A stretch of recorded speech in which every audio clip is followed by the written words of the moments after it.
Hi all. Today I thought I'll make a quick video on menopause. One of my very close friend is going through, I strongly believe, with menopause, and she's having so many queries. She's having all the weird changes, and it's complicated at times. It's confusing at times. You feel lonely. You feel something is going through, but you can't express. So it's common. Is more than common, and you have to accept this fact. We always talk about puberty, we always think about puberty, we always discuss about puberty, and we always think puberty is a big change in any female's life. But same, and I think what I really feel, more than puberty, menopause is the phase, equally important or more important. Because when you get puberty, people surrounding you, who all are like on and around you, they will support you so much. They will give you all emotional, sentimental, mental, physical support. But the moment you are going through this menopausal symptom, people hardly understand you. So क्या है कि जो menopause है उसको आपको इतने ही simple, sophisticated और अच्छे तरीके से एक्सेप्ट करना चाहिए. And you have to understand your body is going through some major changes, and you have to respect your body. अगर आपके आसपास भी कोई हैं जो इस फेज से गुजर रहे हैं, तो you have to understand, you have to give her all the support. क्योंकि ऐसे में भी बहुत सारे मूड स्विंग्स होते हैं, बहुत सारे it varies female to female. जैसे प्यूबर्टी में वी नो कि हमारे पास यही चेंजेस होंगे. मेनोपॉज में यू कांट एक्सपेक्ट कि एक फीमेल में अगर कुछ चेंजेस हैं तो मे बी दूसरे फीमेल में कुछ और चेंजेस होंगे, and it will be quite different, quite at times similar also. So usually क्या होता है, फीमेल्स में after 35 the changes start. Even male do have the same changes, but female का मैं बात करूँगी अभी. And after 35 we do start with the changes, but ये आते आते और ये कंप्लीट होते होते 40+, 45 इसमें होता है. और ये बहुत हद तक डिपेंड करता है आपके जेनेटिक बिहेवियर पे, कि आपकी मम्मी, दादी, नानी, उनको कब आया था, उस पर भी ये डिपेंड करता है.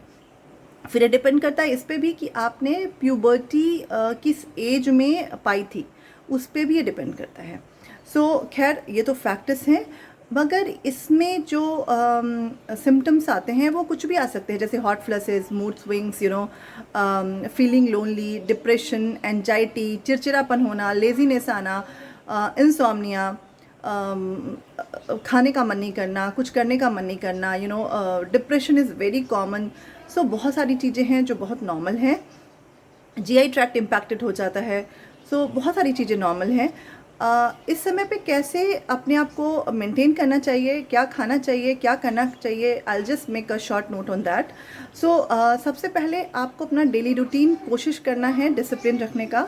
समय पे सोना, समय पे उठना, जो आप मेंटेन कर रहे थे, try to do that. Try to go for workout, although आपका मन नहीं करेगा, but please try to do. Take your time, धीरे धीरे. ज़रूरी नहीं कि आप उसी दिन जाकर 1 घंटा कर ले, क्योंकि आप शुरू से 1 आवर करते आए हैं.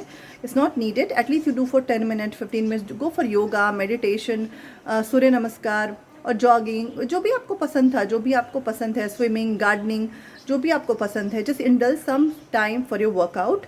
और पानी बहुत पीना है, because hot flushes are very common. पानी बहुत पीना है. कॉन्स्टिपेशन भी कॉमन हो जाता है, तो पानी बहुत पीना है. खूब सारा फ्रूट्स एंड वेजिटेबल्स खाना है, क्योंकि जो भी चीज़ें वाटर रिच हैं, जहाँ पे ज़्यादा एंटीऑक्सीडेंट्स हैं, जहाँ पे ज़्यादा विटामिन मिनरल्स हैं, वो आपको ज़्यादा सपोर्ट करते हैं इस टाइम में. तो खूब सारा फ्रूट्स, वेजिटेबल्स खाना है. फाइटोएस्ट्रोजन एक केमिकल होता है, वो जिन जिन चीज़ों में होता है वो भी बहुत अच्छे से खाना चाहिए. बहुत ज़्यादा कॉम्प्लिकेटेड नहीं है. सोयाबीन और सोयाबीन की जो भी चीज़ें हैं, जैसे टेम्पे, सोया मिल्क, टोफू, जो सोया पनीर होता है उसमें है. फिर फ्लैक्स सीड्स, जो भी सीड्स हैं उसमें भी पाया जाता है. ये बीन्स जो है उसमें भी पाया जाता है. Dark chocolates are very good.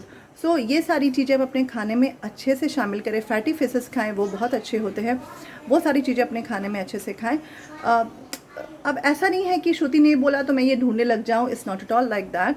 Just do whatever you are doing on your daily basis. बहुत सारा फ्रूट, वेजिटेबल, ये तो सबके लिए ईजी है कि हमारे घर में जो भी सैलड के लिए पड़ा है, जो भी फ्रूट्स लोकल हैं, सीजनल हैं, उनको अच्छे से कंज्यूम करें. Even soya is not a big deal. Soya हर घर में होता है, तो आप सोया खा सकते हैं. सोया की बड़ियाँ, सोया की सब्जी, जो भी है आप वो खा सकते हैं. सोया फ्लेक्स, सोया फ्लोर, वो खा सकते हैं. सो बहुत सारी चीज़ें हैं, पानी बहुत सारा पीना है, नींद प्रॉपर लेनी है, नींद नहीं भी आती है तो फिर भी अपना जो 6 to 8 आवर है वो मेंटेन करके चलना है। ऐसे करके आप खुद को थोड़ा सा रिलैक्स कर सकते हैं, मगर जो सबसे ज़्यादा ज़रूरी है वो लोगों का सपोर्ट है। आपके आजू बाजू जो भी लोग हैं, whether is your husband, is your kid, जो भी है, they have to support you, they have to understand you. That's more important, and more than everyone, you have to understand, you have to respect, you have to take it easy. It's very normal, it's very natural, ये होता है, सबके साथ होता है, ये फिर चला जाएगा, and don't worry about that. So bye for now, Shruti.